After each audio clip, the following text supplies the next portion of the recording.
Bueno, muchas gracias, Hernán, muchas gracias, Leo. La verdad, un placer estar aquí.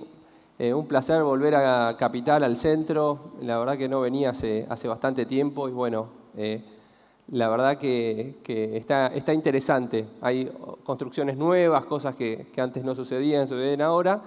Y vamos a hablar, como comentábamos, si existe o no una nueva normalidad en seguros, ¿sí?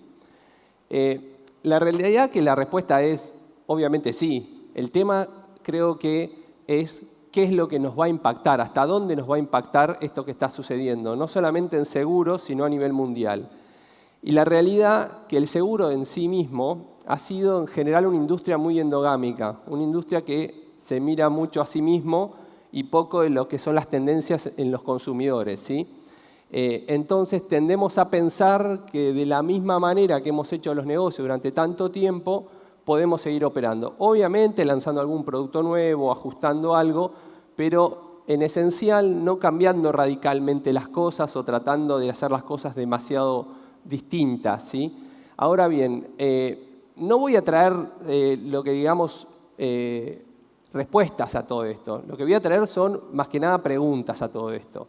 Y para ello me traté de buscar e interiorizarme cuáles son las tendencias que están sucediendo en todas las industrias, no solamente las del seguros, que a mí me parecieron interesantes, y contarle un poco de estas tendencias y cómo otras industrias e inclusive algunas empresas de seguros o del mercado están reaccionando ante estas nuevas tendencias, lo cual a la larga va a hacer que esto nos impacte y esto nos está impactando hoy.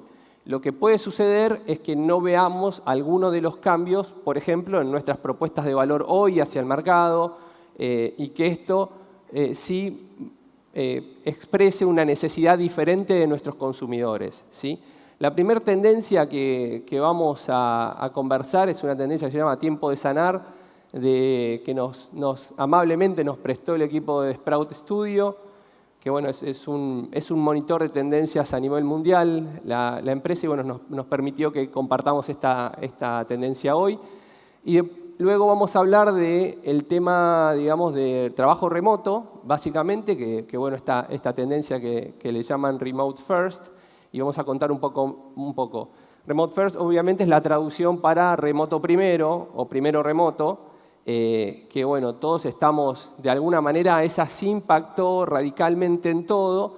La pregunta es qué hacemos con esto, cuáles son los desafíos y cómo va hacia adelante. Y por último, como consecuencia de remoto primero, vamos a tratar de trabajar una de las principales barreras del trabajo remoto, que es la colaboración.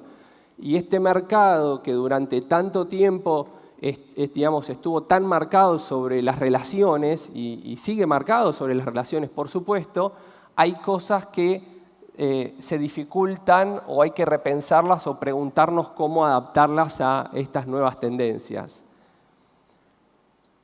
Bueno, tiempo de sanar habla de que las personas durante este tiempo que cambiaron hábitos, fueron probando cosas diferentes, desde deportes, dietas, hobbies, le dedicaron más tiempos a la familia, digamos, la familia cercana, la que vive con ellos, le dedicaron muy poco tiempo a la familia no tan cercana por temas de las restricciones, ¿sí? Pero básicamente lo que dice es que a nivel mundial las personas no quieren volver a como estaban antes de la pandemia, ¿sí? Este tiempo para meditar, impactarlos en su día a día, les hizo pensar que quieren estar mejor, ¿sí?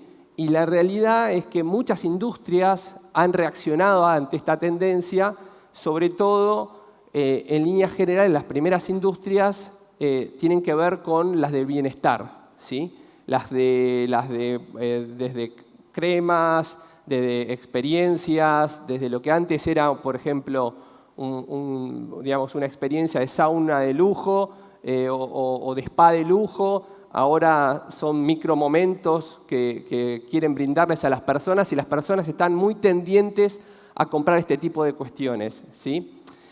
Entonces, la idea es que las empresas, nosotros y el mercado de seguros no va a estar exento de hablarle a personas que han sufrido, digamos, un trauma.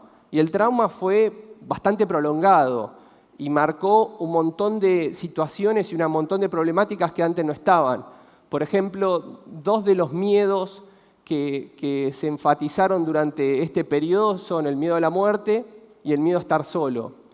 Entonces, lo que nos tenemos que preguntar es qué significa el miedo a la muerte y el miedo a estar solo para la industria del seguro. O sea, cómo nosotros podemos adaptarnos a eso, desde, digamos, experiencia cliente o experiencia con nuestros canales de venta, donde no se sientan solos, por decir una manera. Por supuesto, el miedo a la muerte, a todos lo primero que se les ocurrió es, bueno, va a volver la venta de seguro de vida, digamos, el auge de los seguros de vida. Y es probable, en muchos países se está viendo un crecimiento fuerte en ese tipo de seguros. El punto es que no se le habla a la persona de la misma manera que se le hablaba antes. Y esas son las cosas que hay que tener en cuenta como parte del impacto de esta tendencia. Entonces, el otro punto es que la gente tiene miedo de que vuelva a pasar esta situación. O sea, en el mejor de los casos, vienen las vacunas, digamos, nos vacunamos todos, el riesgo baja, pasamos una vida normal. La realidad es que la predicción de las pandemias es algo que viene hace mucho tiempo. Inclusive Marsh sacó un producto contra pandemias hace ya varios años, con el cual no le fue bien, porque obviamente la gente no estaba, digamos, enfocada en eso o pensaba que era un horizonte muy lejano, ¿sí? Pero hoy la gente cree que puede venir otra pandemia. Y la realidad es que eso tiene que significar una oportunidad para nuestro mercado a largo plazo. Y otro de los puntos es que la gente, por decir una manera, prioriza diferente, ¿sí? Y eso, en lo que tiene que ver con las relaciones y el valor de las relaciones para el mercado de seguros, es algo muy importante. ¿Por qué? Porque lo que primero las personas van a querer sanar o quieren sanar es su entorno más cercano. Verse con sus padres, con sus abuelos, en un entorno seguro, no ir a ver, por ejemplo, llevar a los nietos y que los nietos tengan riesgo de contagiar a sus padres. Se ha visto muchas tragedias de ese estilo. Entonces, las personas tienen como prioridad su círculo más cercano. La segunda prioridad es sus comunidades, ¿sí? Su barrio, su club, lo que ellos sientan como digamos, segundo círculo de cercanía. Y la pregunta que nosotros nos tenemos que hacer es, punto número uno es, ¿y en qué momento vienen las relaciones de seguros dentro de esta teoría de círculos, de prioridades? O si nosotros como mercado podemos participar más del día a día de la persona, ¿sí? Estar dentro de esos círculos, ¿cómo logramos entrar dentro de esos círculos para poder tener una visión, digamos, más holística de la situación?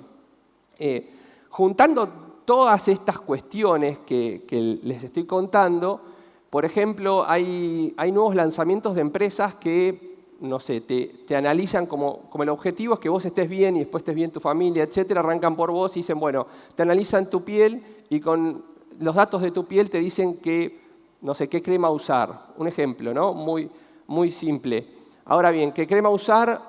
Te pueden recomendar no la crema de ellos, digamos, porque no tienen crema, sino es una empresa que en verdad recomienda N productos del mercado, ¿sí? Hay otras empresas que se dedican a tener una especie de productos y servicios orientados a un segmento que están de una manera curados por universidades prestigiosas o entes prestigiosos que pueden curar esos productos y servicios. Es decir, se asocian, no sé, hay un caso muy particular que digamos, los productos son validados o por Stanford o por la Universidad de Columbia, etcétera. Entonces lo que está ahí está recomendado y hoy los consumidores están muy propensos a consumir productos y servicios, entre ellos el seguro, que estén recomendados por entes que los puedan recomendar. La pregunta es eso, ¿cómo puede llegar a la industria del seguro? Obviamente con un trabajo un poco más colaborativo que como lo venimos haciendo, porque estarían en la misma góndola, digamos, empresas de diferentes, entre comillas, competidores, pero la realidad que son tendencias que se ven cada vez más aceleradas en las diferentes industrias. Y alguna de las cuestiones que cambió los valores de la persona, o por lo menos la prioridad de los valores, y nosotros lo tenemos que tener en cuenta al momento de diseñar nuestras experiencias de seguros o nuestros productos de seguros. Valores como la vitalidad, la transparencia, la seguridad, la empatía y la sustentabilidad. Y me quiero detener en el caso de la empatía. Hay, por ejemplo, un nuevo lanzamiento que es un gimnasio de empatía. Entonces, a través de reconocimiento facial y de voz, trata de que una persona se entrene en generar empatía. Les parece bastante loco, pero va por ese lado. Y lo que yo les cuento, como existe hoy tecnología, por ejemplo, de reconocimiento del estado de ánimo de una persona a través de la voz, ese es un tipo de tecnología que en las experiencias de seguros va a irrumpir, porque es un tipo de tecnología que al seguro lo humaniza. Y lo que estamos hablando en esta situación es un poco de esta humanización que es tan necesaria para poder adaptarnos a esta tendencia. Y lo último, una sola frase que tiene muchísimos años, pero nuestros consumidores quieren recuperar el tiempo perdido. Y eso hay que ver qué significa para nuestra industria. Y segundo, vamos a conversar sobre remoto primero o primero remoto, que obviamente es algo que todos vivimos, todos hacemos, y que irrumpió de una manera un poco abrupta, ¿sí? Y sin tanta planificación. Pero esa es una tendencia que está para quedarse. La problemática no es, miren, no sé, por ahí algunos me pueden decir, bueno, cuando estaba el aislamiento obligatorio había mucho más productividad y ahora que el aislamiento no es obligatorio hay mucho menos productividad. Puede suceder, hay industrias que no les pasó, pero siempre mantuvo una buena productividad. La pregunta que nos tenemos que hacer es, ¿cómo hacemos para que funcione? Remote First lo que dice es que básicamente dentro de nuestras organizaciones los procesos y los puestos de trabajo que tienen prioridad son los que se pueden hacer remoto. Es decir, miran a la organización de tal manera que reorganizan los procesos y priorizan los puestos que se pueden hacer remoto. Como comentaba antes, la realidad es que lograr de alguna manera que de un día para el otro todos tenemos que trabajar remoto, hay industrias que estaban más preparadas para otra, pero hay procesos que implican atención al cliente, por ejemplo, que no se trabajaron en ningún momento y pasaste a hacerlo 100% remoto. No, esto lo que cuenta es que hay que pensar bastante los procesos y va a implicar una reingeniería desde cómo nos relacionamos con los clientes, cómo nos relacionamos con las redes comerciales y cómo nos relacionamos internamente entre los equipos. Algunos de los ejemplos. Las dos primeras, Nationwide y State Farm, son aseguradoras en Estados Unidos, ¿sí? Nationwide anunció, es muy grande, es una aseguradora muy grande, tiene 20 edificios corporativos, no sucursales, 20 edificios corporativos en todos Estados Unidos, anunció que va a reducir a 4, ¿sí? Pero con la política Remote First. Es decir, está rediseñando todos sus procesos para que esto pueda ser posible. No es que de un día para el otro dice, bueno, ahora todos ustedes remoto y bajamos la gente, sino que tiene que ver con un trabajo que va a llevar bastante tiempo y una reingeniería de procesos, tecnológicas, cultural, para que esto suceda. Y la segunda es State Farm, que también está haciendo algo similar, aunque un poco menos drástico. Y los otros ejemplos que les puse son ejemplos de diferentes industrias para que vean que desde industrias manufactureras, financieras, bancos, un gobierno como el estado de Massachusetts que directamente está yendo a un modelo remoto, hacen pensar que esto no vuelve para atrás. Esto ya impactó. El tema que nosotros tenemos que ver es ¿qué hacemos con esto? ¿Cómo hacemos que esto funcione? Sería la mejor pregunta. ¿Por qué? Porque por el otro lado, los empleados en línea general, las personas, quieren trabajar remoto, ¿sí? Solo tomé la estadística de Estados Unidos, que hoy el 66% trabaja remoto, pero como para poner un número, la realidad es que se googlean esa estadística, está en todos los países y en todos los países se incrementó muchísimo. Pero, por ejemplo, están apareciendo con mucho furor los rankings que arman las empresas, las mejores empresas para trabajar remoto, el ranking de las empresas que son 100% remoto, y hay una tendencia muy fuerte de las personas a ir hacia esas empresas, inclusive resignando ciertos beneficios que podrían tener por ir físicamente a las empresas. Por supuesto que dependiendo del rango etario puede cambiar la tendencia o por lo menos puede ser diferente, pero sí es una tendencia muy consistente que están tomando en cuenta en todo el mundo. Ahora bien, dos de los problemas principales, de fondo es la colaboración el problema principal, grande, en diferentes lugares, depende de la distribución geográfica de un país, etc. Muchas veces Internet también es un desafío, ¿sí? Lo que obviamente a nivel mundial se ve que resuelve el problema de Internet, porque no es un problema que nos afecte solamente a nosotros, sino en todos los países, este vuelco hacia el trabajo remoto y hacia la virtualización hizo que se recargue todas las redes de Internet. Lo que sí se habla es que la tecnología 5G, que la habrán escuchado bastante, es un poco la tecnología que va a cambiar ese paradigma y ya se está implementando en muchos lugares, ¿sí? Para muchos 5G es la nueva Internet, porque permite hacer muchísimas más cosas de las que se hacían antes, sobre todo las que conllevan gran consumo de datos, como puede ser el streaming, la inteligencia artificial y ese tipo de experiencias que querramos brindar a nuestros clientes. Y en el caso del tema de la colaboración me quiero detener un poquito. La realidad es que colaboración es en un sentido muy amplio. Colaboración es en el sentido de cómo trabajamos en nuestros propios equipos, cómo interactuamos con otros equipos, cómo interactuamos con los clientes y lo incluimos dentro de esa interacción, entre diferentes organizaciones, entre diferentes competidores. La realidad es que esto va a seguir creciendo. Y hay un concepto muy fuerte a nivel mundial que tiene que ver con ecosistemas. No solamente un ecosistema es algo que incluye a la propia industria, el ecosistema de seguros, por decir una manera, donde, por darte un ejemplo, del punto de vista tecnológico, todos acceden con una sola integración a todos. Ese sería el concepto más extremo, sino ecosistemas como línea de repensar nuestros productos y servicios, incluyendo otras industrias, ¿sí?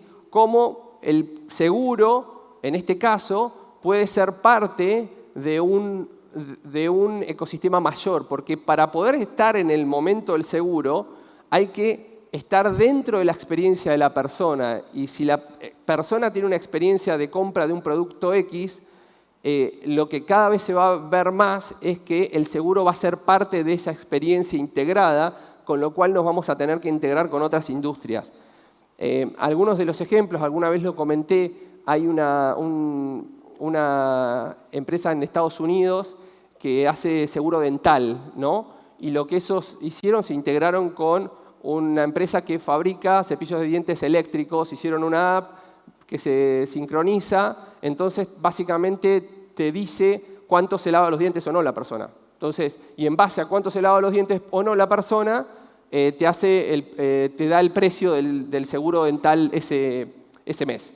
Entonces es tan on demand como el famoso seguro de kilometraje del auto. Pero este tipo de interacciones donde interactúan un auto con el seguro, un cepillo de dientes con el seguro, es lo que cada vez vamos a ver más. Y creo que es el gran desafío, cómo colaborar mejor, cómo hacer que eso que ya llegó para quedarse del trabajo remoto, lo podamos utilizar en nuestro favor para interactuar mejor en la industria del seguro. Que creo, en mi humilde opinión, que es la gran deuda de la industria del seguros. Realmente no solamente somos endogámicos, muchas veces pensando que lo que nos sucede a nosotros no sucede en otras industrias, sino que también cada uno estamos tratando de resolver nuestras propias dificultades y pensamos pocas cosas como industria. Y la realidad que a futuro, y para poder acelerar este ritmo de cambios en los consumidores, tendríamos que colaborar muchísimo más, porque la realidad que todo esto que estamos comentando, y para evolucionar se necesita mucha inversión, desde lo cultural, la tecnología, Y si no colaboramos y no bajamos los costos de tecnología, del cambio cultural, etcétera, se nos va a hacer muy, muy difícil poder estar preparados para cuando todas estas tendencias realmente decanten. Muchas gracias.